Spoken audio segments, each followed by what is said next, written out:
Selamat datang ke Aku Studio. Dalam video kali ini, kita akan membahas perkembangan terkini mengenai inkues kematian Zara Khairina yang berlaku pada 7 Oktober 2025. Dalam sesi mahkamah ini, saksi ke-17, Puan Nur Aidora Saidun, seorang ahli kimia dari Jabatan Kimia Malaysia, memberikan keterangan mengenai proses analisis DNA yang dilakukan pada barang-barang kes. Ikuti video ini untuk maklumat lanjut. Peguam keluarga Zara, Muhammad Syarul Nizam Muhammad Saleh, melaporkan pada wartawan di luar mahkamah. Hasil analisis menunjukkan profil DNA Zara Khairina padan sepenuhnya dengan spesimen biologi utama seperti tisu, tulang, dan pusat darah dan gula. Pengenalan saksi. Pada hari ini, saksi ke-17 dalam inkues kematian Zara Khairina adalah Puan Nur Aidora Saidun, seorang ahli kimia dari Jabatan Kimia Malaysia. Beliau telah memberikan keterangan mengenai proses analisis DNA yang dilakukan terhadap beberapa barang kes yang diterima daripada pihak polis. Proses analisis DNA. Peguam Syaril Nizam. Puan Nur Aidora menjelaskan bahawa proses analisis DNA dilakukan ke atas beberapa barang kes yang diterima daripada pihak polis. Tujuan utama adalah untuk mengenal pasti profil DNA milik si mati, Zara Khairina, serta mana-mana individu lain yang mungkin terlibat. Dalam keterangan beliau, Puan Nur Aidora menyatakan bahawa kesan darah yang ditemui pada beberapa helaian kertas dan buku adalah sepadan dengan profil DNA milik Zara Khairina. Ini menunjukkan bahawa darah yang ditemui pada barang-barang kes tersebut berasal daripada individu yang sama, iaitu Zara. DNA soreh dari sentuhan. Selain itu, saksi menyatakan bahawa DNA soreh atau tracing boleh tertinggal pada permukaan objek seperti railing jika seseorang menyentuhnya. Sentuhan ini boleh berlaku secara sengaja atau tidak sengaja. Kesan DNA ini bergantung kepada banyak faktor, termasuk tempoh sentuhan dan jenis permukaan. Namun, DNA soreh ini boleh hilang jika permukaan tersebut dibersihkan atau terdedah kepada cuaca. Kesan DNA pada pakaian dan spesimen biologi. Syarul Nizam menyatakan bahawa jika pakaian dibasuh, kemungkinan kehilangan DNA soreh sangat tinggi. Ini memberi cabaran dalam memastikan DNA yang ditemui adalah milik si mati. Hasil analisis menunjukkan bahawa tiada DNA asing atau DNA lelaki yang dikesan pada mana-mana spesimen biologi, termasuk suap kuku dan pakaian dalam. DNA campuran pada barang kes Y8. Pada barang kes bertanda Y8 yang menunjukkan kesan darah, analisis menunjukkan 3 profil DNA, 1 utama dan 2 minor. Ini menandakan kemungkinan lebih daripada satu individu terlibat dalam kes ini. Namun analisis lanjut tidak dijalankan kerana jumlah DNA minor yang ditemui terlalu kecil. Penggunaan DNA untuk mengenal pasti pencurian darah. Syarul Nizam. Saksi juga menyatakan bahawa analisis DNA tidak dapat menentukan urutan atau lapisan pembentukan DNA. Hal ini bermakna kita tidak dapat mengetahui dengan tepat apakah darah hadir terlebih dahulu atau DNA lain yang ada pada permukaan tersebut.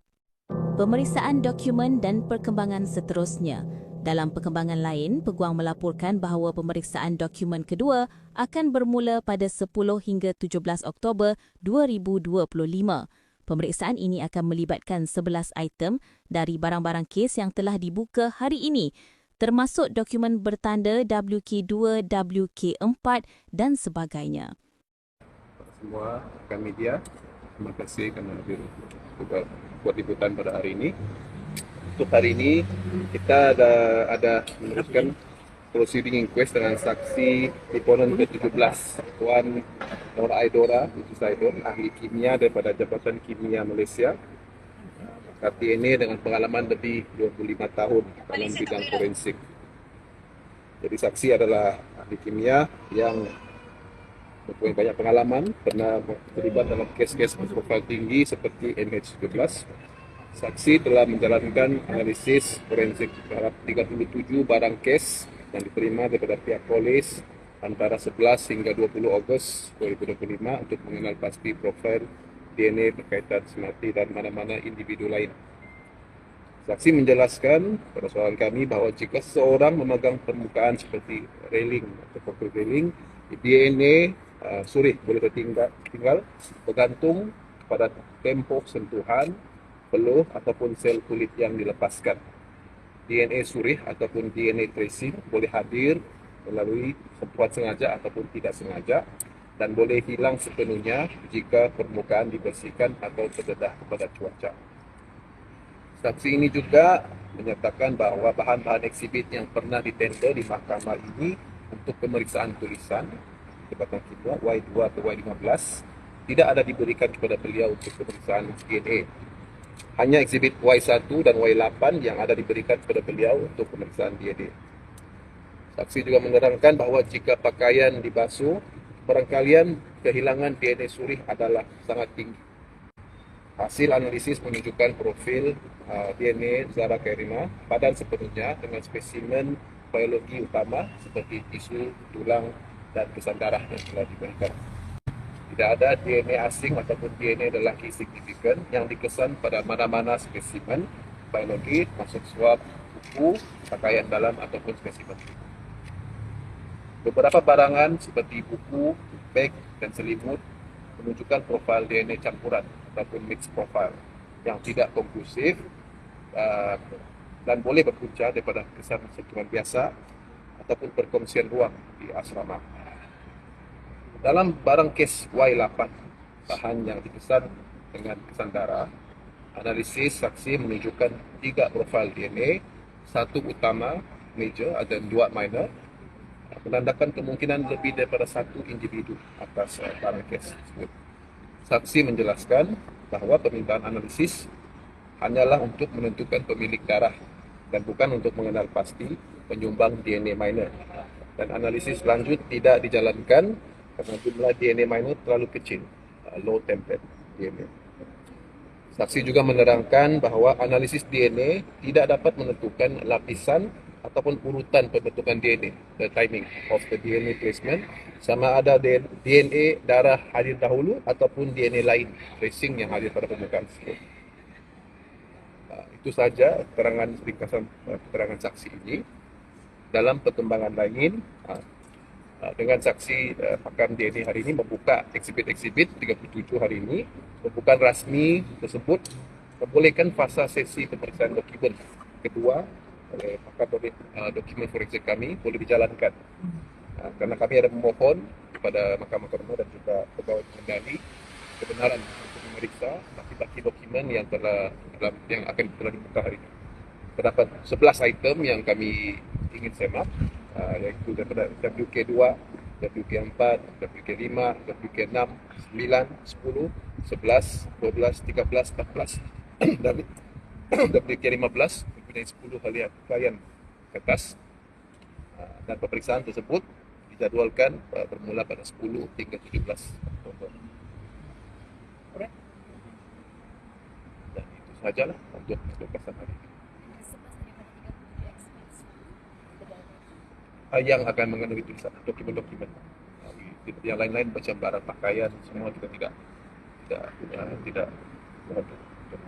dapat termasuk yang terlayan Y8. Yes, I think dokumen seperti Y8 akan dibawa juga untuk bagi protokol dari pihak negara. Dia akan bawa semua sekali. Dengan 11 yang kita.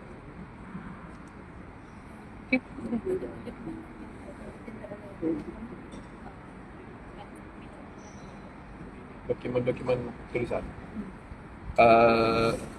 Dalam sesi pemeriksaan ini, kita juga akan membawa dokumen-dokumen yang dibekalkan oleh pihak Zara untuk pembandingan, dan bisa difahamkan selepas selesai sesi pemeriksaan dokumen kami, dokumen-dokumen yang kami bekalkan juga akan dibawa untuk pemeriksaan dari Jabatan Kimia supaya mendapat satu pemeriksaan yang sama adil semua dokumen yang dibekalkan. Mungkin selepas selesai pemeriksaan dari pasukan kami. Ya, tomorrow kita akan mula dengan Malik dengan saksi kanak-kanak. So, proceeding in camera balik lagi. So kita akan cuba bantu dengan ringkasan untuk besok lah. Seorang saja atau ada lagi 2 orang? Mungkin ada standby saksi lain, cuma besok akan diteruskan dengan saksi yang pada Jumat lalu tidak habis saksi 8. Alright. Thank you. Oke, terima kasih.